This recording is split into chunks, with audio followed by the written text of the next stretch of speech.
കേരളത്തിലെ ദേശീയപാത നിർമ്മാണത്തിൽ രൂക്ഷ വിമർശനവുമായി public accounts committee PSC report പാർലമെന്റിന്റെ ഇരുസഭകളിലും സമർപ്പിച്ചു. ദേശീയപാത അതോറിറ്റിയുടെ പ്രവർത്തനത്തിൽ സമഗ്ര ഓഡിറ്റ് വേണമെന്നാണ് സമിതി ശുപാർശ ചെയ്തത്. കേരളത്തിലെ അടക്കം ദേശീയപാത നിർമ്മാണവുമായി ബന്ധപ്പെട്ട വിഷയങ്ങൾ സ്വമേധയാ ഏറ്റെടുത്ത് നടത്തിയ പഠനത്തിന്റെ അടിസ്ഥാനത്തിലാണ് പബ്ലിക് അക്കൗണ്ട്സ് കമ്മിറ്റി റിപ്പോർട്ട് സമർപ്പിച്ചത്. കൂരിയാട് ഡിസൈൻ തകരാറുണ്ടായെന്ന് ദേശീയപാത അതോറിറ്റി സമ്മതിച്ചതായി റിപ്പോർട്ടിൽ പറയുന്നു. ഇതിന് ഉത്തരവാദികളായ ഉദ്യോഗസ്ഥർക്കെതിരെ കർശന നടപടി സ്വീകരിക്കണം. വീഴ്ച വരുത്തിയ കമ്പനികളെ കരിമ്പട്ടികയിൽപ്പെടുത്തി ഭാവിയിൽ കരാറുകൾ നൽകരുത് എന്നും ശുപാർശയുണ്ട്. ഉപകരാറുകൾ തീരെ കുറഞ്ഞ തുകയ്ക്ക് നൽകുന്നതിൽ PSC ആശങ്ക രേഖപ്പെടുത്തി.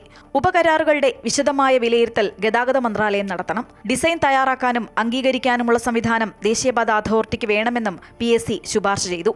ഓരോ സംസ്ഥാനത്തും ഡിസൈൻ തീരുമാനിക്കുമ്പോൾ MP മാരുൾപ്പെടെ ജനപ്രതിനിധികളുമായും സംസ്ഥാന വിദഗ്ധരുമായും വിശാലമായ കൂടിയാലോചന വേണമെന്നും നിർദ്ദേശമുണ്ട്.